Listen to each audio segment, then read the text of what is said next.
Wiliam, let's dive straight in. What's your first tip for us today? My first tip relates to feedback. And there's a lot of stuff that teachers are told about feedback that really isn't supported by the research. And there's a really important review by two American researchers, Kluger and Denisi. And everybody cites this research, but hardly anybody reads what these two guys said. On the last page of their paper, which is a very, very dense paper, they did a meta-analysis of the effects of feedback, found the average effect size was 0.4. But then they said, we don't think that's important. We don't think that's important because the effect size of feedback is irrelevant if you get a high effect size by making the students more dependent on the feedback. What they pointed out was that a feedback intervention that makes students need more feedback in the future is actually not very helpful. And so what they suggested was, rather than looking at the effect size of feedback, we should be looking at what the students do with the feedback. They pointed out they can change behavior, change the goal, abandon the goal, or reject the feedback.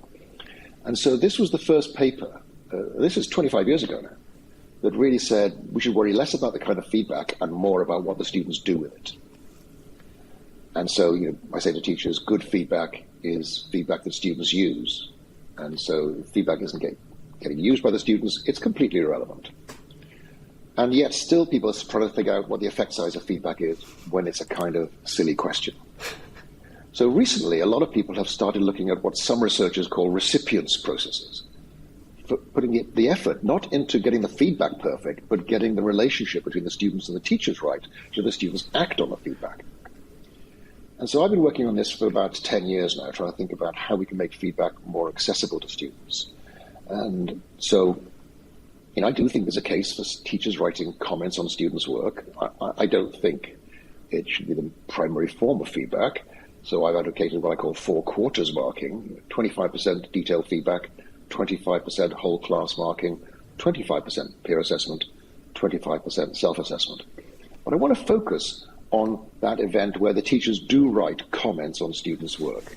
And we had this crazy thing in England, which was called triple marking. The teachers wrote on the kids' work, then the kids responded to it, and the teacher had then to check that the students had responded to it. Here's my point.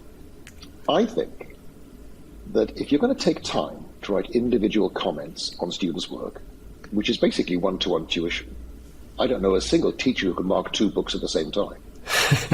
It's the most expensive form of education we have, so let's make sure something happens. So I would say to teachers, if it's worth your while taking time to write comments on students' work, it's worthwhile taking class time for the students to respond. So I think we should just completely change the way we think about feedback. And if you're giving feedback, the next 10 minutes, when those students are in the classroom with you, they'll be responding to the feedback that you give them. But to make it even more effective, I think we have to kind of make this feedback something that invites a response. So this was triggered by looking at the work of an English teacher named Charlotte Kerrigan, who rather than writing comments on her students' work, this was a year 10 class doing an essay on a Shakespeare play they'd read, she wrote the comments on strips of paper. And each group of 4 students got back their 4 essays and their 4 strips of paper, and their task was match the comments to the essays. Maths teacher said to us, this is all very well for history and English, but you can't do comment-only marking in maths. If you tick 15 of these equations as correct and put a cross next to 5 others, the students can figure out for themselves they've got 15 out of 20 or 75%. So we suggested, well, why not just tell them 5 of these are wrong, you find them, you fix them.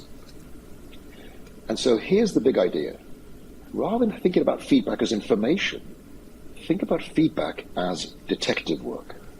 The idea is that the feedback should cause a puzzle or a challenge for the students to engage in. So rather than saying, remember to use the correct grammatical gender, der, die, das, in German, which I call feedback as nagging, how about there are 5 places in this piece of writing where you use the incorrect grammatical gender for der, die, das. I've highlighted 2 of them. See if you can find the other 3. And so by actually creating a kind of invitation to respond to the feedback, I think it makes it far more likely that students respond to the feedback in a positive way. So tip 1 is make feedback into detective work. I love it, Dylan. Just one thing on that. It was a low point in my teaching career was those Sunday afternoons, or it went into Sunday evenings, marking through a pile of 30 books. The comments get worse and worse as I go through. Like Child 26, they're lucky if they're getting anything in their books. I've exhausted all my efforts and enthusiasm. And then you give it back to the kids, and then you'd have to hand out the purple pen, and they'd have to do that. Then you'd respond to the purple with a green pen. And the irony I always found was that the more detailed I made the comments, the less impact it had, because it was so supportive for the kids. They didn't have to do any thinking. They were like, all right, I can see it all there, and so on.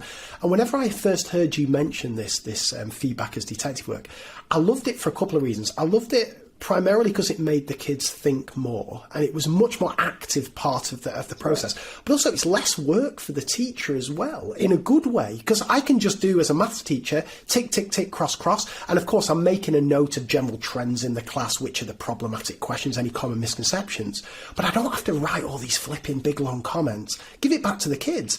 And they like the almost gamification of trying to find where those wrong ones are. It's brilliant. I absolutely love it. It's great. It's great.